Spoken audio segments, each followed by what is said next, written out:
विद्यार्थ्यांना चांगले शिक्षण देऊन त्यांच्यावर सत्य, प्रामाणिकपणाचे संस्कार करावेत अशी अपेक्षा शिक्षकांकडून करण्यात येते.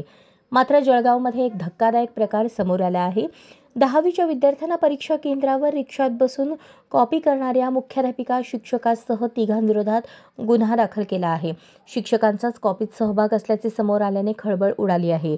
जळगावच्या यावल तालुक्यातील किनगाव येथील 10वीच्या परीक्षा केंद्रावर मराठीचा पेपर सुरू होता. यावेळी विद्यार्थ्यांना कॉपी पुरवण्यासाठी केंद्राबाहेर एका रिक्षात बसून कॉपी तयार करणाऱ्या मुख्याध्यापिका, शिक्षक आणि एका महिलेविरुद्ध गुन्हा दाखल करण्यात आला आहे. या प्रकरणाचा व्हिडिओ व्हायरल झाल्यानंतर शैक्षणिक क्षेत्रात खळबळ उडाली आहे. याबाबत यावल पंचायत समितीचे प्रभारी गट शिक्षणाधिकारी विश्वनाथ धनके यांनी तक्रार दिली आहे.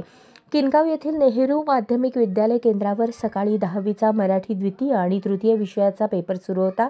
एका रिक्षात सरदार वल्लभभाई पटेल स्कूलच्या मुख्याध्यापिका आणि तेथील 2 शिक्षक असे तिघेजण कॉपी पुरवण्याच्या उद्देशाने अपेक्षित प्रश्नसंचातून प्रश्नोत्तरे पाहून कॉपी बनवत होते. याबाबत व्हिडिओ सोशल मीडियावर व्हायरल झाला. त्यानुसार यावल पोलीस ठाण्यात या तिघांविरुद्ध गुन्हा दाखल झाला आहे.